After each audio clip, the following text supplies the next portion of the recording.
बच्चों, आज हम उपस्थित हैं एक छोटा सा टॉपिक लेकर। पिछले टॉपिक में हमने आपको बताया था कि उत्पत्ति के आधार पर शब्द के भेद। आज हम पढ़ेंगे रचना बनावट के आधार पर शब्द के भेद। तो आइए हम स्टार्ट करते हैं अपना ये टॉपिक। रचना बनावट के आधार पर शब्द के 3 भेद होते हैं। आपने उत्पत्ति के आधार पर शब्द के 4 भेद पढ़े थे। आपने उत्पत्ति के आधार पर शब्द के 4 भेद पढ़े थे, जिसमें पढ़ा था आपने तत्सम, तद्भव, देशज और विदेशज। ठीक उसी प्रकार से हम पढ़ेंगे रचना बनावट के आधार पर शब्द के भेद। रचना बनावट के आधार पर शब्द के 3 भेद होते हैं। पहला है रूढ़, दूसरा है यौगिक और तीसरा है योग रूढ़। तो सबसे पहले जानेंगे हम कि रूढ़ शब्द। रूढ़ शब्द क्या है? रूढ़ शब्द क्या है? वे शब्द जो 2 वर्णों के सार्थक योग से बनते हैं उन्हें रूढ़ शब्द कहते हैं। सार्थक, आप पढ़ रहे हैं 2 वर्णों के सार्थक योग से बनने वाले शब्द को हम रूढ़ शब्द कहते हैं। सार्थक मीन्स होता है जिसका कोई अर्थ निकले, और निरर्थक जिसका कोई अर्थ ना निकले वो होता है निरर्थक। और सार्थक होता है कि जिसका कुछ न कुछ अर्थ निकले। तो वे शब्द जो 2 वर्णों के सार्थक योग से बनते हैं उन्हें हम रूढ़ शब्द कहते हैं। उदाहरण के लिए आप समझिए, जैसे अनार। अनार को हम 3 वर्णों में तोड़ते हैं, अ, ना, र। तो तीनों को हम मिलाएंगे तो एक बन जा रहा है। ये तीनों अलग अलग शब्द हैं, और जब हम तीनों को मिलाते हैं, तीनों वर्णों को मिलाते हैं तो एक शब्द बनता है अनार, जिसका ये अनार मतलब खाने का एक फल है, सार्थक है। तो ये हो गया अनार। फिर पी और ता अलग अलग शब्द, दोनों को मिलाते हैं तो पिता। पिता हम अपने पिताजी को कहते हैं जनक।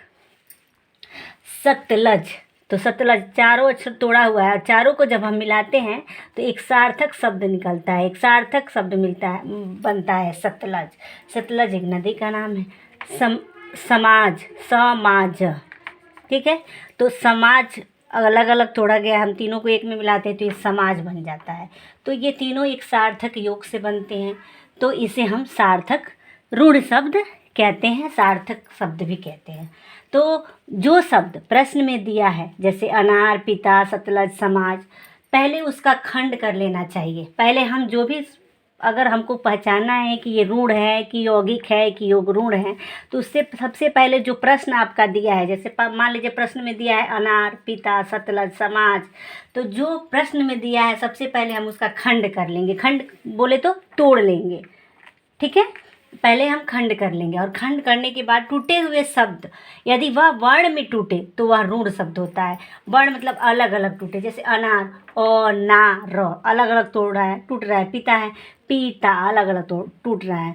सतलज, स, त, ल, ज, समाज, तो इस तरह अलग अलग वर्ण में टूटे तो ये हमारा रूढ़ शब्द होता है। पहचानने का एक तरीका है कि वर्ण में अगर टूटता है तो ये रूढ़ शब्द होता है। सबसे पहले हम उसको खंडित कर लेते हैं, खंडित करने के बाद से वो हमारा पहचान हो जाता है। यदि वह वर्ण में टूटे तो वह रूढ़ शब्द होता है। और इसमें टूटने पर वर्णों का कोई अर्थ नहीं निकलता। अगर अलग अलग टूटेगा, जैसे अ का कोई अर्थ अकेले क्या निकलेगा? नहीं निकलेगा। न का कुछ कोई अर्थ नहीं निकलेगा। तो अलग अलग वर्ण में हम तोड़ते हैं और इसका कोई भी अर्थ नहीं निकलता है तो वह रूढ़ शब्द होता है, और रूढ़ शब्द हमेशा सार्थक होता है, ठीक है। दूसरा है यौगिक। क्या है? यौगिक वे शब्द जो 2 शब्दों से मिलकर बनते हैं तथा एक ही अर्थ देते हैं उन्हें यौगिक शब्द कहते हैं। मिलता तो 2 शब्दों से मिलकर बनता है, लेकिन वह एक ही अर्थ देता है। सब्जी मंडी, सब्जी मंडी, बस चालक। तो सब्जी और मंडी, सब्जी अगर हम अलग तोड़ देंगे, मंडी अलग तोड़ देंगे, तो दोनों को हम मिलाएंगे तो एक ही अर्थ देगा। इससे 2 अर्थ नहीं निकलता है, 2 अर्थ इससे नहीं निकलेगा। इसी तरह बस चालक, बस चालक अगर हम एक में मिलाते हैं तो इससे 2 अर्थ नहीं निकलेगा, एक ही अर्थ निकलता है, वह यौगिक शब्द होता है। पहचानने का सबसे आसान तरीका है कि वे शब्द जो 2 वर्णों से मिलकर तो बनते हैं तथा एक ही अर्थ देते हैं, वो अनेक अर्थ नहीं देते हैं, उसे हम यौगिक शब्द कहते हैं। जो शब्द प्रश्न में दिया है फिर आप उसको खंड कर लीजिए। जैसे दिया है सब्जी मंडी, पहचानने का तरीका है कि जो शब्द प्रश्न में दिया है तो उसका खंड कर लेना चाहिए। यदि खंड करने पर वह शब्द 2 सार्थक शब्दों में टूटता है, सब्जी और मंडी दोनों सार्थक हैं, निरर्थक नहीं है। सब्जी मतलब सब्जी, मंडी मतलब कहीं कोई बाजार लगता है, वो मंडी हो जाती है। तो सब्जी मंडी, वही कह रहा है कि वह शब्द जो सार्थक शब्दों में टूटता है और उन दोनों को मिलाने से केवल एक अर्थ निकलता है, तो वह यौगिक शब्द होता है। तोड़ेंगे तो दोनों सार्थक में निकलेगा, दोनों सार्थक होगा, और दोनों को मिला देंगे तो एक शब्द बनेगा, एक ही अर्थ उसका निकलेगा, दूसरा अर्थ नहीं निकलेगा, उसे हम यौगिक शब्द कहते हैं। तो जैसे देख लीजिए, दूध वाला तो यानी दूध बेचने वाला, सब्जी मंडी, बस चालक, इस तरह का शब्द यौगिक शब्द कहलाता है। तोड़ेंगे तो दोनों सार्थक शब्द होगा और दोनों को मिलाएंगे तो उसका एक ही अर्थ निकलेगा, वो होता है यौगिक शब्द। तीसरा है योगरूढ़ शब्द। क्या है योगरूढ़ शब्द? वे शब्द जो दो सार्थक शब्दों से मिलकर बनते हैं तथा उनमें कई अर्थ होते हैं और हम उनमें से एक अर्थ लेते हैं तथा अन्य अर्थ छोड़ देते हैं, उन्हें योगरूढ़ शब्द कहते हैं।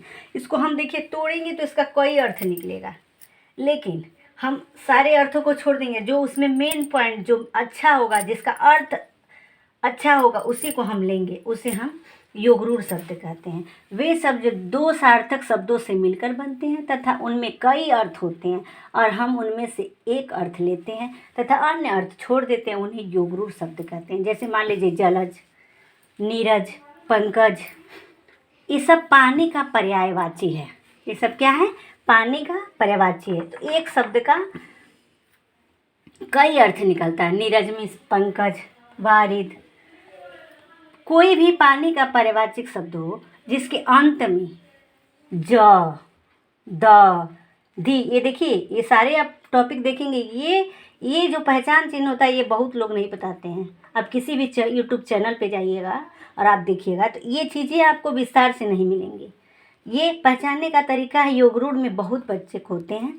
तो योगरूढ़ में देखिए पहचानने का तरीका है कि जिसके नीरज, पंकज, वारिद, पानी का कोई भी पर्यायवाचक हो और वह जिसके अंत में ज, द, धी, ज, द या धी लगा हो तो योगरूढ़ होता है। जिसके अंत में दशानन, दस आनन, देवी देवता का नाम, जैसे दशानन है तो ये हमारा क्या है? योगरूढ़ शब्द है।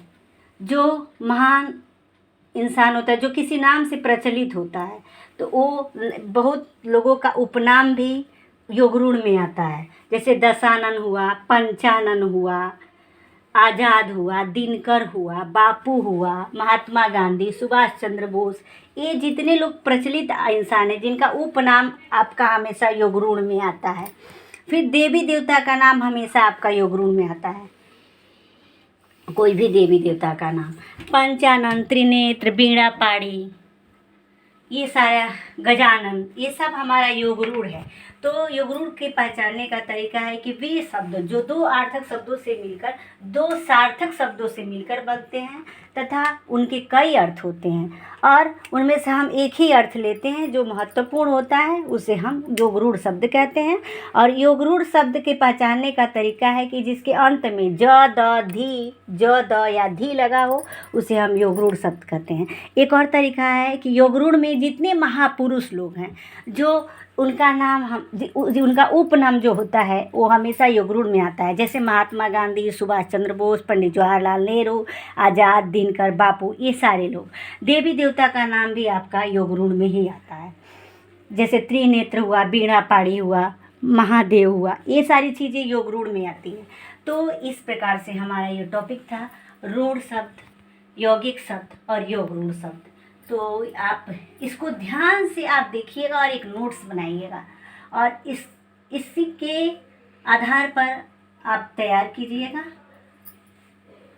आशा है, उम्मीद है हमारा ये वीडियो आपको पसंद आया होगा। तो फिर हम मिलते हैं कल। इसी का शब्द के भेद 3 वर्णों में बांटा गया था। तो रचना बनावट के आधार पर आपने पढ़ लिया है, उत्पत्ति के आधार पर पढ़ लिया है। अब हम कल एक टॉपिक लेकर आएंगे अर्थ के आधार पर शब्द के भेद। तो इस प्रकार से हमारा ये टॉपिक था। आशा है, उम्मीद है आपको हमारा ये वीडियो पसंद आया होगा। Thank you.